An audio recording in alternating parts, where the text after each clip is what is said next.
You're listening to the Archaeology Podcast Network. You're listening to the Archaeology Show. TAS goes behind the headlines to bring you the real stories about archaeology and the history around us. Welcome to the podcast. Hey everybody, Chris here.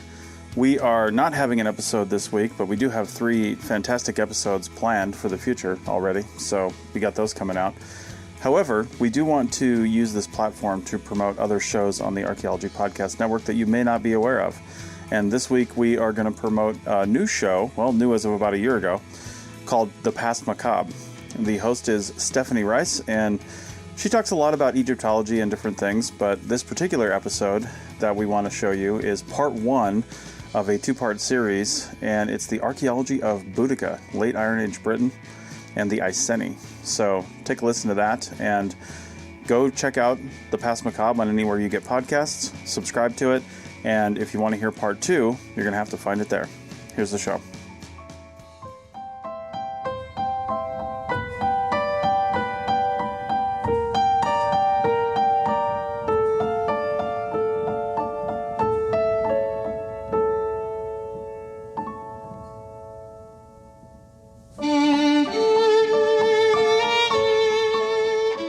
Welcome to the Past Macabre, where we journey through history to uncover how our relationship with death reflects the values, fears, and hopes that shape the way people live. I'm your host, Stephanie Rice. Thank you for joining me for episode 16. It's the first part of a 2-episode series on the archaeology related to one of Britain's most iconic and elusive figures of resistance, Boudica. Her rebellion is legendary, and her tale has been told and retold over and over and over for nearly 2,000 years. In spite of losing to Rome, Boudica is immortalized as a warrior queen who was an honorable enemy of the Roman Empire and ultimately held similar ideals as the Romans did. But how much truth is there in the legend? Was Boudica even real, or was she created by Roman propaganda? Archaeology can help us sift out the historical facts from literary embellishments to paint us a more complete picture of the Celtic tribes of Britain, how the different tribes interacted with the Roman Empire, and Boudica's revolt. In this episode, I want to give you a little context for the world Boudica was born into. It was a time of quick cultural, political, and economic change between the late Iron Age to the Roman period. Julius Caesar led an expedition to Britain in 54 BCE and established the first official client kingdom alliances with the local leaders. And then in 43 CE, within 3 generations, relations soured and Claudius conquered them by military force. Now let's dive into the archaeology of Boudica Part 1, Late Iron Age Britain and the Iceni.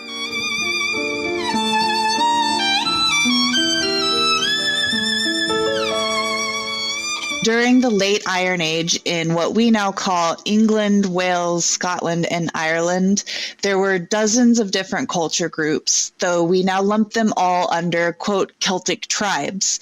But they had distinct rituals, cultural practices, beliefs, economies, lifestyles, and so it really is a disservice to try to lump them all under one thing. And almost all of the names that we call them nowadays come from either Greek or Latin sources, and so we aren't sure exactly what they called themselves.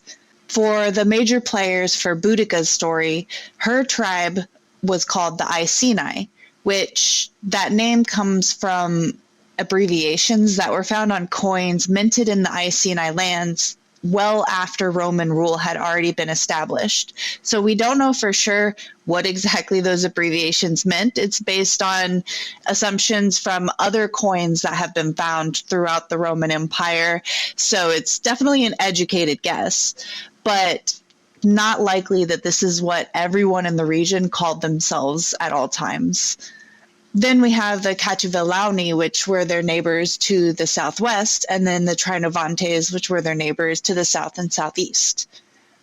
And while these are all separate culture groups, we see overall trends in the area, which is common throughout history, even when you do have separate culture groups living in roughly the same area. they tended to follow each other's lead when it came to certain aspects. For example, different types of necklaces called torques have been found at several different places, not just Iceni lands, which goes to show that they were a style that was recognized. And a lot of archaeologists have interpreted them as meaning some form of status symbol, either some sort of like political leader or economic leader, or possibly even just a household patriarch or matriarch.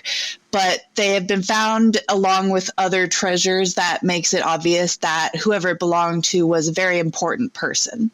And those sorts of symbols are very useful whenever you're making cultural and economic ties with the neighbors around you.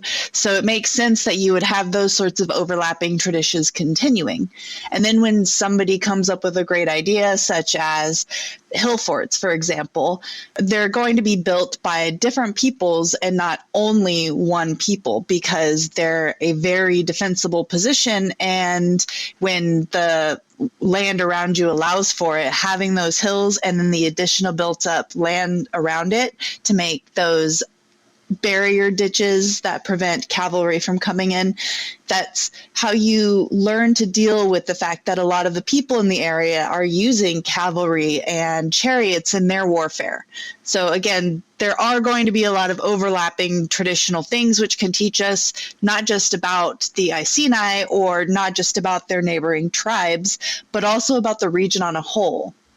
Many of the different culture groups, including the Iceni, had central locations that seemed to be obvious workshops, markets, and gathering places. Then they would live in very rural areas because they were an agricultural society overall.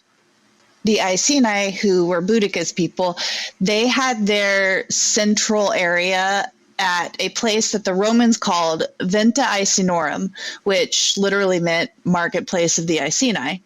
And there's been a lot of archaeological evidence found there that this was a central gathering place and there was metalworking here. It's in the modern day Castor St. Edmund. And the Iceni territory in general is modern day Norfolk, most of Suffolk, and Cambridgeshire. Archaeological evidence shows that Roman contact with a lot of the different tribes in southern Britain actually started as far back as the 2nd century BCE, but there wasn't any military presence there. There were no invasions happening. It was trade happening between the mainland, and it might not have even been direct trade. It could have been trade through the Gauls on the mainland to Rome, instead of directly Rome and the tribes of the British Isles connecting themselves.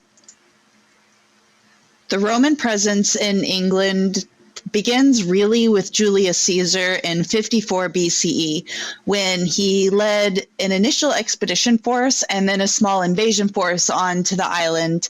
And he didn't actually capture any territory, but instead he got the Trinovantes and several other tribes, allegedly 5, according to him and other historians of the time, that were what's called client kings of Rome.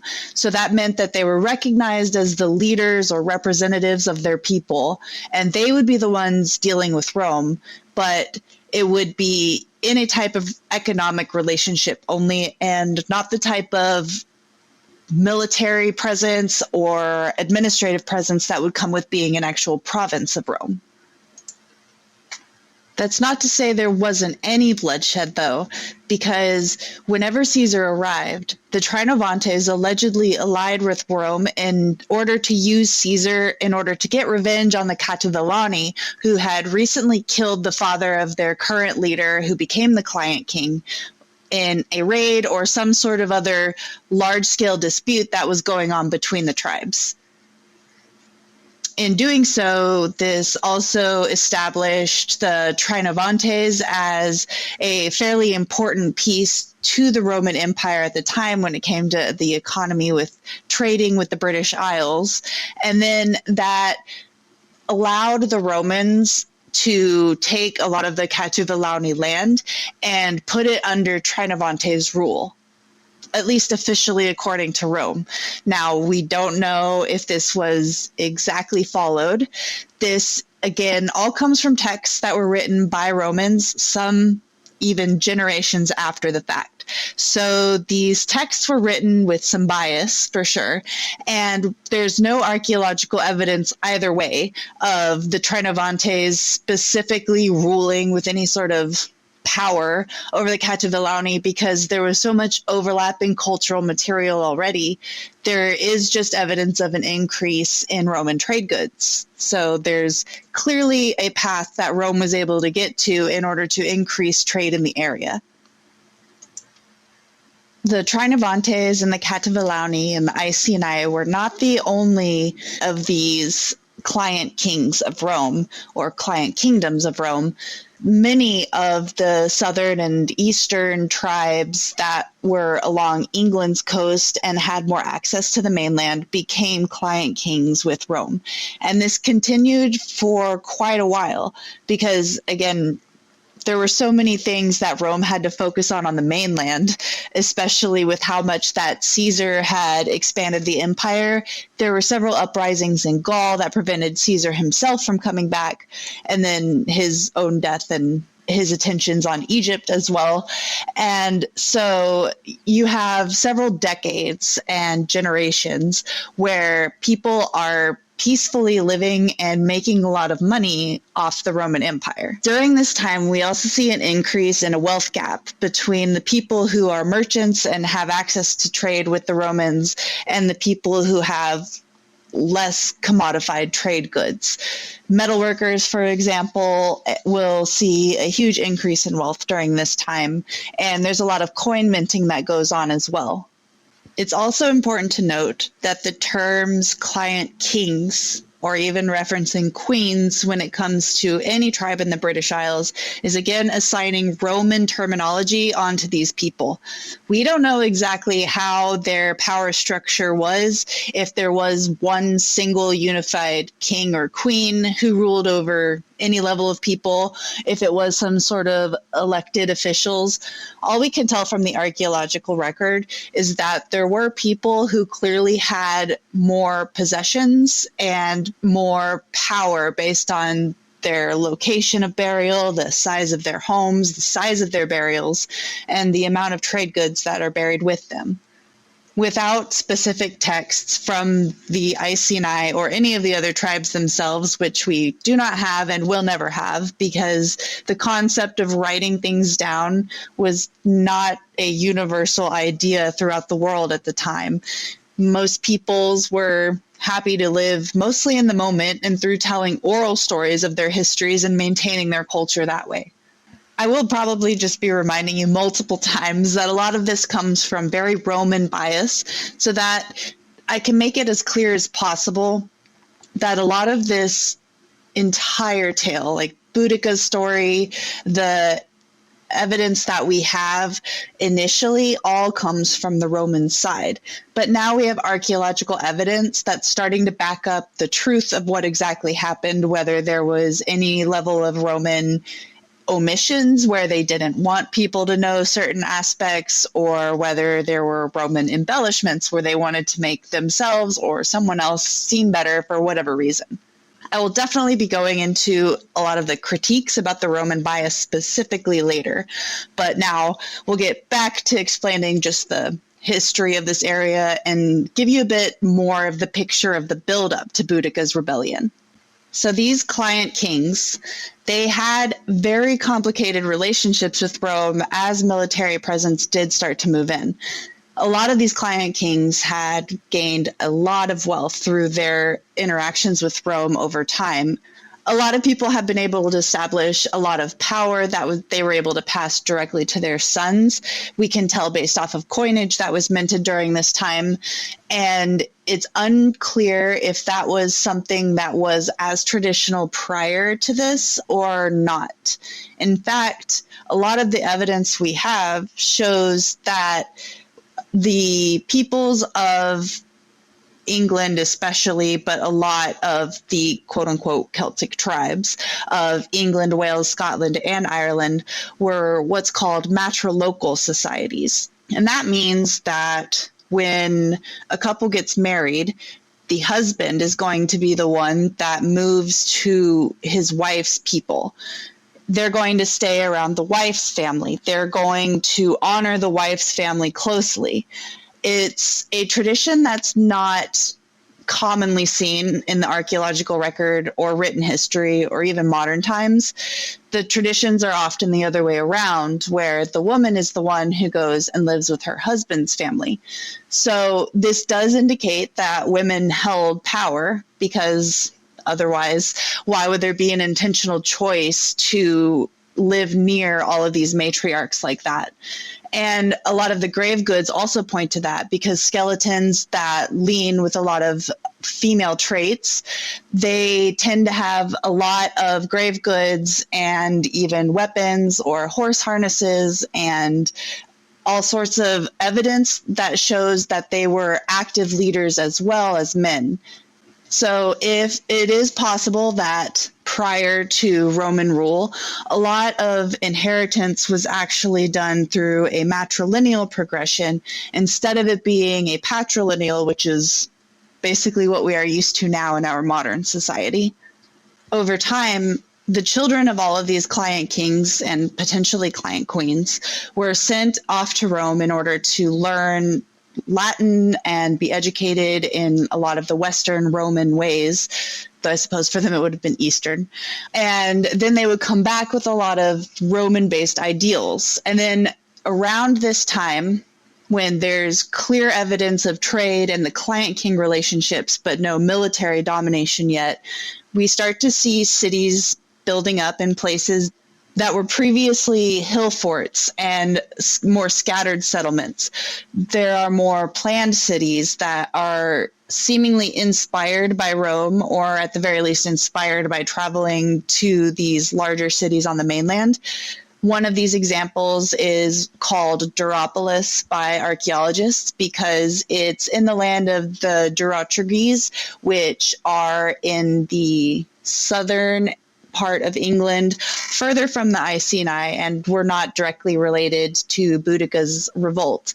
But their case study is very interesting because we see around the same exact time of their hill forts in the area being abandoned, the buildup of this city called Duropolis, again by modern archaeologists, that was more planned out and was less defended.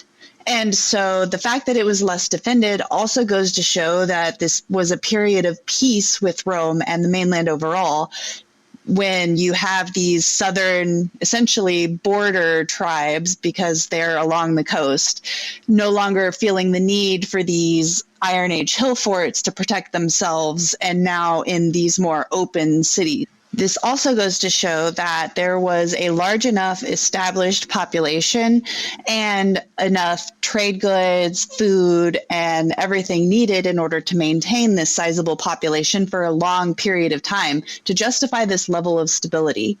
Again, all pointing towards great relations with Rome and the mainland overall during this period, at the very least for the very southern coastal tribes, though the Iceni are further north.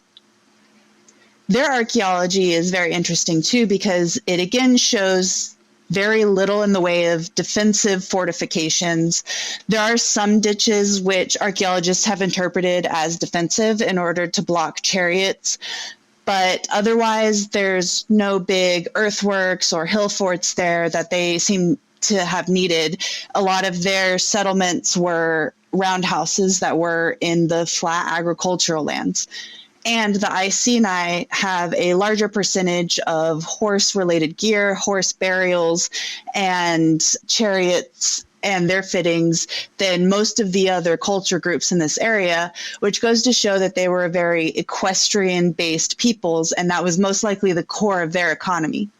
There's also a lot of evidence that they trained hunting dogs, and based on some of the genetics that have been done, testing the bones of some of these hunting dogs, it shows that they were bred and then traded fairly far, and some even onto the mainland.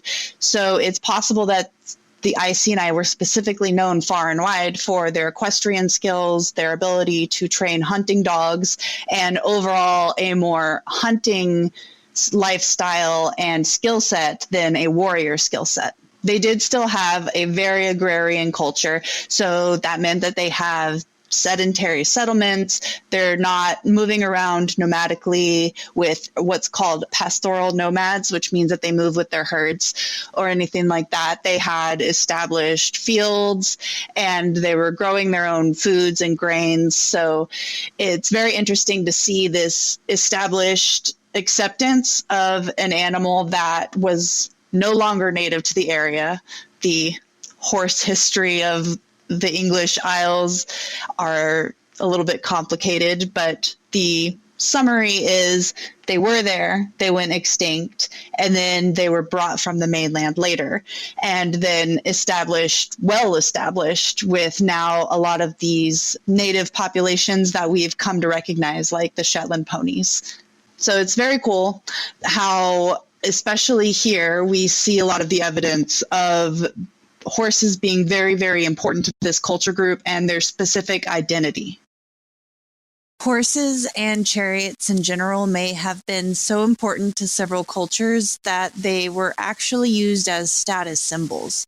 There's a lot of archaeological evidence that shows the Iceni and several other tribes amongst what is now modern day England had a lot more hordes of horse gear, like harnesses or chariot fittings or horse bridles and things of that nature than they did of treasures like jewelry that was meant for humans or even coins.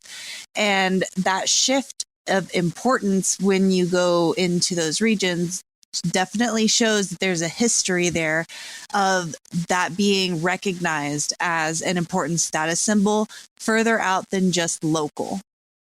It wasn't only the Iceni who recognized that. We see it amongst several other tribes as well, and it spreads out through a lot of the more northern parts of England. And similar to other deposits of status symbols, a lot of these hoards show that the artifacts within them were ritually destroyed. So they weren't just buried and people expected to come back later for them, like with several other like Roman hoards or other styles of treasure hoards that have been found. Instead, these were intentionally broken and or burned in irreparable ways. So they couldn't just be dug up and repaired. They were intentionally destroyed and then buried. This isn't really clear why. A lot of archaeologists have said it might have been a way to honor the dead, showing that this was essentially their status symbol alone, not something that could be taken and disseminated amongst either enemies, friends, family, whatever. So there's also been interpretations that say perhaps this was their view of taking things to the afterlife, the way that other cultures would have included these sort of detailed artifacts within their tombs, like we see in ancient Egypt a lot. Most of these hoards of horse gear are also very decorative and not just plain iron horse fittings. They're intricate metalwork, a lot of times copper, bronze, sometimes even silver worked within it, and they're painted. So it wasn't just your everyday average workhorse's gear. A specific example of an Iceni horse hoard would be at Ringstead in West Norfolk, where there's a hoard of harnesses and horse fittings that have been dated to about 40 BCE. This would have been after Caesar appeared, but before the actual Roman military conquest of Britain. And here there were multiple bridle bits, clasps, harnesses, and the fittings for various horse harnesses, and also metal ingots of silver and pure copper. So those would have been used as actual trade goods for essentially monetary value worth their weight in silver, not gold. And then there were rivets, which were pieces of the chariots that would have been connected with the harnesses to the horses that would have led them. And along with this hoard of horse gear, there were also 2 bronze plates that seemed to form a shield that would have been dated to a little bit before the time that these artifacts were buried. It's hard to tell with the state the shield was in whether it was actually functional or decorative, but it is interesting that it's with all of these other goods and with other finds that have been found in hoards throughout Britain. It was most likely decorative, and these were all status symbols for this person, though there's no direct burial here. And that's what's usually interesting about the hoards, is they're not associated directly with a burial. They're often in places seemingly unexpected. And so it's not always clear why exactly they were buried this way. Just in March of this year, 2025, there was a brand new announcement of a hoard that was found in Melonsby in North Yorkshire that had over 800 artifacts, and most of them are associated with horses. They were originally found by a metal detectorist in 2021, who then contacted a local archaeologist. In the UK, metal detectorists generally have a lot of integrity, and they have their own rule system to where if they find certain things, they contact archaeologists. Because the thing about UK history, especially metal history, is there's quite a lot of it, especially what Americans would consider a long time ago in the Victorian era. There are plenty of commonplace Victorian era surface finds that are pretty normal for people to pick up and actually take home, especially metal detectorists or people who go mudlarking. And when they do find these older caches, they do, again, alert local archaeologists, as they did in this case. And excavations began with the archaeologist that was contacted in 2022. The dates after research has been done on these first few batches of finds that have come up show that this was either just before or very soon after the Roman military conquest of Britain. So this was either a client king or one of the early Roman elite colonists that would have been here very early on in the more militant relationship of Rome with the Isles. I will not be naming off all 800 artifacts, do not worry, but some specific ones that are of importance are 14 harnesses that were found for horses to connect them to chariots, and they were very, very well decorated with colorful glass and Mediterranean coral. These materials are very interesting because this shows that the owner was very wealthy and they had connections throughout the Roman trade network. There are wheels and pieces for at least 7 chariots, so likely 2 horses per chariot, and there's fittings for even more horse gear. It's unclear if that would have been like all actively used at the same time, or if this was a collection of goods. Along with all of that, there were 3 very, very ornate spears. They're very clearly ceremonial or decorative, not at all practical. And there was also a very large bowl that was decorated with both Iron Age Celtic designs and Mediterranean designs. So again, this shows that this was a very, very wealthy person who had connections, but intentionally chose to mix a lot of these traditions from the local community with the Romans that were coming in. So the evidence tends to point more towards a client king than a newly arrived colonist from Rome, who would have been more likely to bring their own culture here with them before adapting into the local customs. From the time when Caesar first arrived with his forces to the time that Claudius invaded, there was a lot of trade increasing really, really fast, and a lot of these client kings, like this person most likely, were gaining more and more wealth.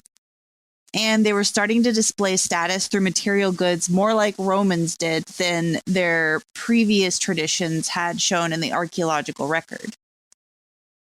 It was during this period of time that Boudica was allegedly born. Now, I say that because the information we know about Boudica comes from Tacitus, a Roman writer who wrote about her in the Agricola in 98 CE and then in the Annals in 115 CE. This was many, many years after the Boudican rebellion. Tacitus would have been 4 to 5 years old when Boudica's rebellion happened, and the details he wrote came from his father-in-law, Agricola, who recounted his portion in it towards the end, and then secondhand reports from the beginning. So this was all done many years after the fact, and the information can definitely be taken with bias as well, because the targeted audience was going to be Roman readers. But we shouldn't completely discount Tacitus or the later writer Dio, who also wrote about Boudica, because both of them gave details that were proven facts within their greater writings and some details within their writings about Boudica herself. For example, specifically, they both describe Boudica wearing styles of wool clothing that has actually been found in the archaeological record that was in fashion in Iron Age Britain before a lot of Roman influence came along. And they describe the torque, which was a style of necklace that was worn around Boudica's neck, as well as the importance of the brooch that she wore, though they didn't give details on what the brooch looked like. And all of these things do point towards factual information for clothing worn by pre-Roman Britons during this time period. And it would have been an important way for her to show her own loyalties by choosing to wear her traditional clothing over anything that was actually Roman inspired if she was in fact leading a revolt. So these facts do show that there's enough that we should take these writers seriously when we do consider whether or not Boudica herself was an actual historical figure. Historians agree that she likely was real, but it's unlikely that the Roman authors would have known her true age at the time of the rebellion. They just base it off of the fact that she already had nearly adult daughters by Roman standards, and that she was also married to a client king. So that would have put her roughly in her early 30s by Roman standards. But whatever the real year of her birth, she would have grown up in this time of very, very quick change that was going on from the time that Caesar arrived to the time that the Romans actually invaded. It had likely already been several generations of contact, both negative and positive, with Rome for various people across southern England. Maybe even for the Iceni. We aren't, again, sure, because a lot of this comes from biased Roman writing.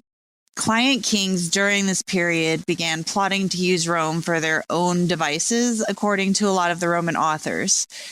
What the archaeological evidence shows is that there was an increase in the production of chariots and horse fittings over the production of jewelry and other more household goods.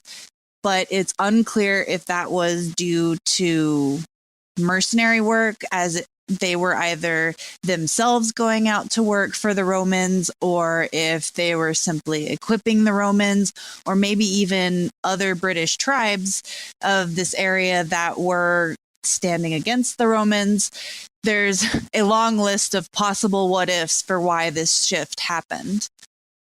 But another potential that I would like to bring up is potentially they were feeling the need to defend themselves against Rome during this period, as this divide in pro-Roman sentiment and anti-Roman sentiment started growing. Tacitus and Dio both, again, blame the Trinovantes and the Catuvellauni for trying to use Rome in their own personal grudges against each other, and this is what gives Claudius, the emperor at the time, the excuse to bring in an invasion force and conquer Britain in 43 CE. According to Claudius's triumphal arch, 11 Celtic tribes swore him fealty after his invasion, though the names have been lost to time, either a combination of weathering and unintentional damage and then intentional damage done throughout the centuries that since it was built. However, the Roman authors do say that the Iceni, or at least Boudica's people, were not conquered by military force, and the archaeological evidence tends to point towards that as well. It seems that the Iceni entered an alliance willingly as a client kingdom with Rome instead of being conquered through military force, though it's unclear if they were previously client kings and this was essentially a renewed contract, or if this was the beginning of a brand new contract with the Iceni.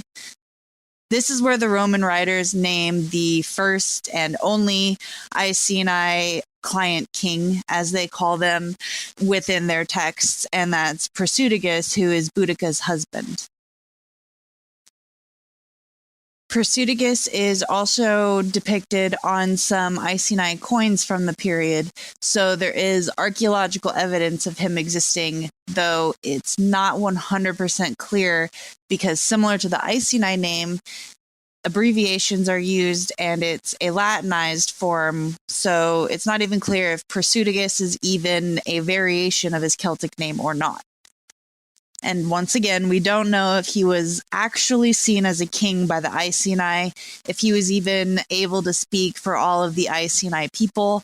He could have simply been the head of a merchant household, or he could have actually been an elected leader chosen to represent the entire wider community of settlements in order to make contact with Rome.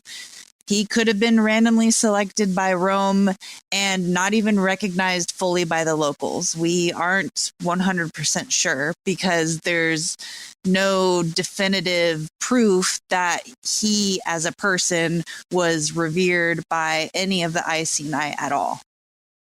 We don't even know if any of the elite graves that have been found in Iceni territory would have been his, because they wouldn't have identified their leaders through any sort of Romanized name like that. It's entirely possible that archaeologists have already excavated his tomb and simply don't know it. As I've said repeatedly, unfortunately, I feel like a broken record. We don't have much evidence from the point of the Iceni or any of the other native peoples to Britain at the time of Roman conquest.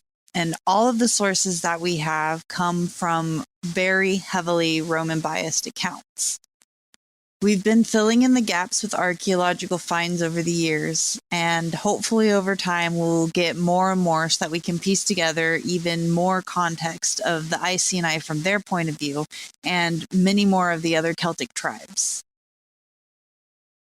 New archaeological evidence is coming out every year that teaches us more and more about the very separate and distinct identities that these different culture groups had that lived along what we call the Celtic British Isles during the late Iron Age period. And I certainly can't wait to see what else keeps coming out, especially as more and more of these projects are getting funded through local universities and also more and more crowdfunding campaigns to fund these sorts of digs.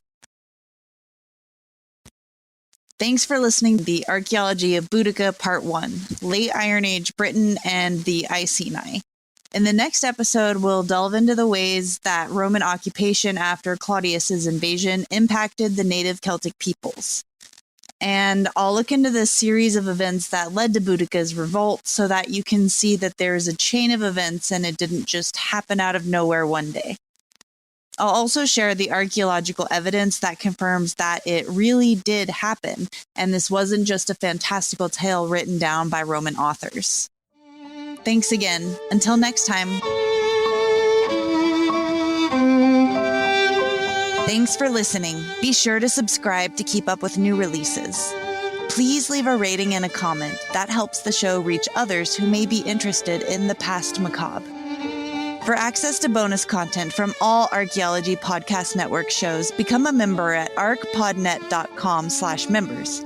That's archpodnet.com/members. You can find show notes for this and other episodes at archpodnet.com/TPM. and follow Past Macabre on Instagram.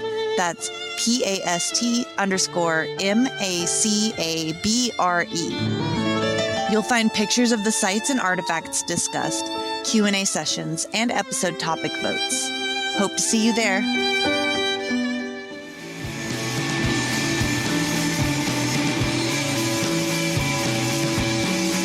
Thanks for listening to the Archaeology Show. Feel free to comment and view the show notes on the website at www.archpodnet.com. Find us on Facebook, Instagram, and Twitter at ArchPodNet. Music for this show is called I Wish You Would Look from the band Sea Hero. Again, thanks for listening and have an awesome day.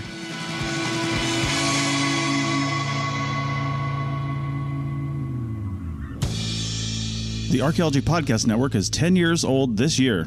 Our executive producer is Ashley Airy, our social media coordinator is Matilda Siebrecht, and our chief editor is Rachel Roden.